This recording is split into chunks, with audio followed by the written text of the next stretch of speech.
The tabletop takeaway. Game mechanics on display. Three designers share the stage. Pick a genre and we'll play. The tabletop takeaway. Welcome back to the Tabletop Takeaway. I'm Trevor Muller-Hagel. I'm Ananda. And I'm Charlie McCarran. And today we're starting with our first episode in our auction series, No Thanks, which technically uses a kind of Dutch auction mechanic.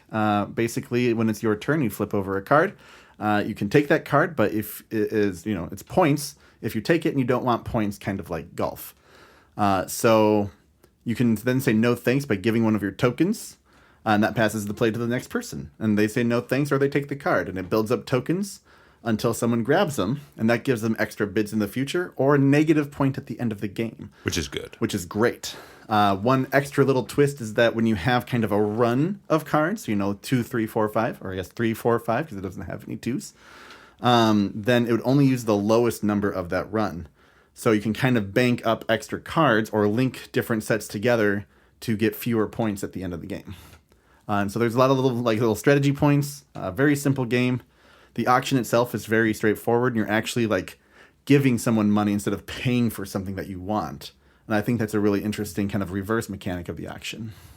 Yeah, it's a funny pick as our first auction game because you're auctioning things that you don't actually really want. Right. But it's really fun in that sometimes you actually do want them, but once in a while to make like you said, make the chain. Yes. Yep.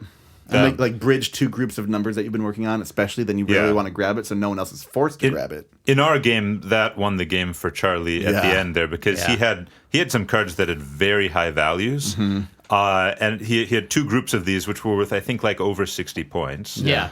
Which definitely would have put you in last place. But then you got the one card, very last card, that bridged those two groups, making them only 30 points.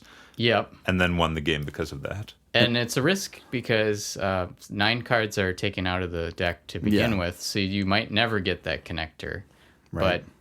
But, and the fun thing that emerges from this is, say there's a high number out there that I know is good for me because it makes that connection. Now I can start leeching you guys for your bids because you still don't want that card. Yeah, you had the 30s. We don't want to have a random 30. Yeah. Just giving us extra 30 points. That's awful. Yeah. And the funny part of that is now it's a push of luck for me because I could try to keep taking you for all your money, but the thing is, if you run out of tokens, which are kept hidden from me, then you have to take it automatically. Right.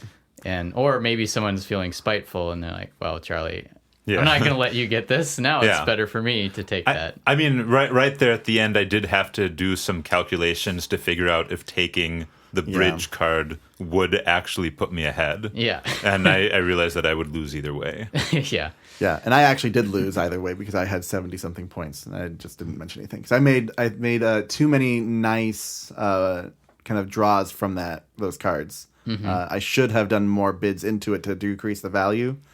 Yeah. But I also know I can just take that, and it doesn't do anything to me. And progresses the game faster. But. Yeah. The mechanic where if you have cards in a run, only the lowest one counts. Yeah. I think that's super important. Yeah, in this game, It makes the cards have different values to different players. And I think that's actually pretty important in auction games. Yeah. Well, one of the things about auctions... So, I'm not the biggest fan of auction games in general.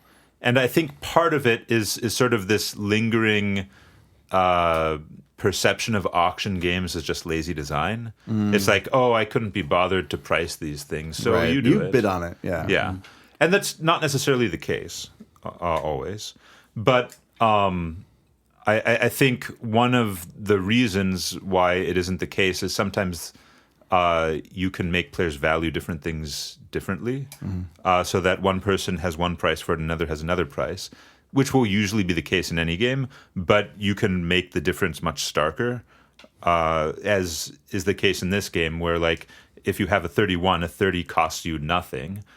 Or actually, it's good for you. It's reducing Your points by one. points by one. Whereas for another person, it's awful if they take it. Yeah. And that difference between how much the two players want it creates a really interesting pricing dynamic. Whereas if the things you're bidding on have the same value, approximately the same value to everyone, then it's just lazy pricing. Right. Yeah. Right. Yeah. It would be a much more boring game if it was just all points based off of what you get. It's like, okay, well, I don't want anything.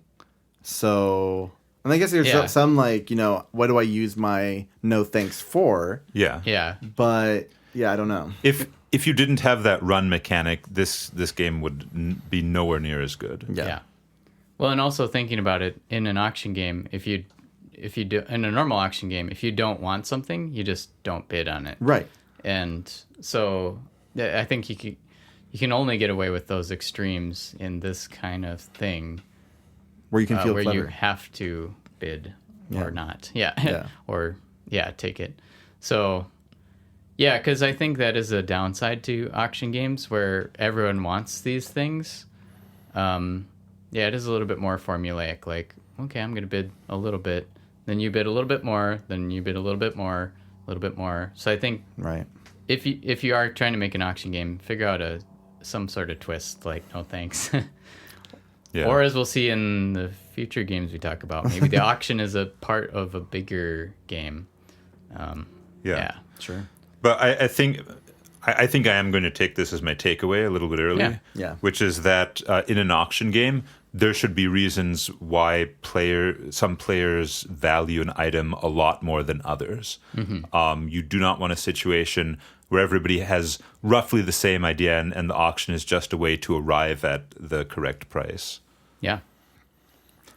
I think my takeaway would be, because I've played the game, years ago, I think we played it wrong, that you have, everyone can see how much money, how many no thanks chips you have. Yeah.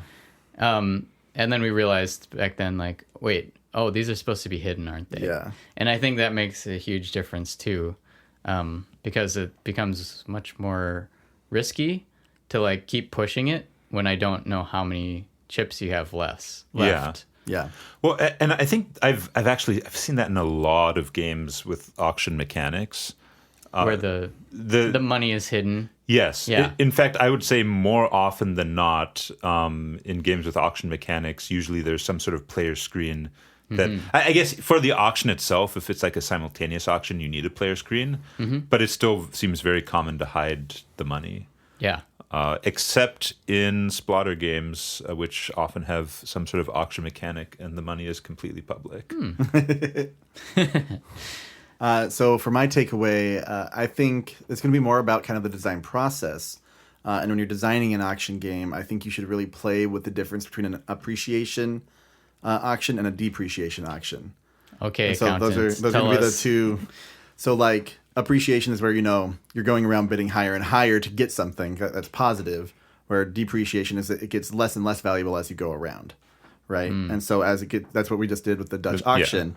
It's going depreciation and you're just going down and down and down until it hits the point that it's worth taking. Yeah. I really like Dutch auctions. Yeah. actually. I think it's really cool. And I think it's really good to play with both if you're doing an auction game, because different games will be much better one way or the other.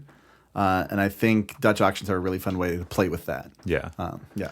And I remember, so there's this mechanic I encountered in a tiny indie game, which was like a Dutch auction in disguise. Okay. Super cool. The game was called, I think, Winter Falling. Very, very tiny indie game, sort of a real-time strategy computer game. But part of it was there are these stores, and their prices for the things you're buying. And there's a button that is barter, and every time you press that button, the prices all go down by one, but one random item is removed. And so I was trying out with a friend some different variations on this mechanic. and realize that it's basically just a one-player Dutch auction. Yeah. Every time you reduce the prices, it says Someone else buys one. Yeah, it's like some imaginary person is buying one of the goods. Yeah. And so yeah, you can have which That could be a solo board game. Then. Yeah. Yeah. you That's can interesting. you can have a Dutch auction even if there's only one person. I wonder if which is pretty cool. I wonder if someone's done that as a solo auction game. I mean, as they've- a board game. Okay, yeah. Yeah. That'd be cool. Yeah. Yeah, I guess the other thing that I noticed in No Thanks, which I'm sure is going to come up in the other auctions, is the importance of liquidity. Because Oh, yeah. so Says Trevor, who got a little bit screwed over by having not By having enough no chips. anything. yeah, so the chips that you have that allow you to say no thanks, Right. they are of course worth -1 point at the end of the game, which is a good thing. -1 point is good. But they also have a hidden value, which is if you have a lot of them, then you have the option to refuse cards a lot more than someone who has very few, because you have all of that liquidity. Right. And I think, as we will see, liquidity in option games is extremely powerful. Yeah.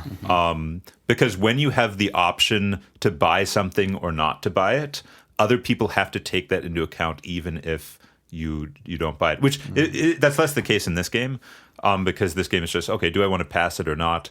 And in this game, liquidity is basically just, do I have the freedom to avoid taking super big cards if they come out? And sometimes you might take a card you don't necessarily want, even if it doesn't have enough, like even if it's worth a lot of points, if it has a lot of tokens on it, because that will give you the freedom to refuse other cards later on. Yeah. Yeah. And I think one thing that's really fun also in auction games and games like this where the timing of how you spend your things is also important, because you can kind of see when the deck is almost out, and it's like, ooh, maybe I do need to save up some chips if the deck still has a lot left in it. And thinking of the other game I played recently, High Society, where you have a limited amount of money cards for the whole game, and you're basically whittling that down as the deck's whittling down. And there's not that many things you're auctioning on in the whole game. Okay.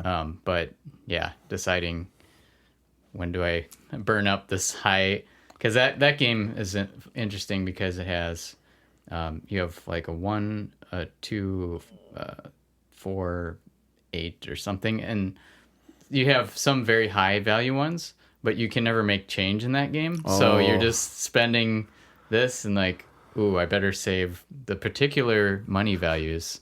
Yeah. But like figuring out what time to buy is important in these kind of games too. Oh, yeah. Cool. Well, that's No Thanks. And tune in next time for another auction game. Hey, thanks for listening to The Tabletop Takeaway. This podcast is made possible by listeners like you. So please tell your friends and visit our website at thetabletoptakeaway.com, where you can suggest games and mechanics for us to cover next on the show.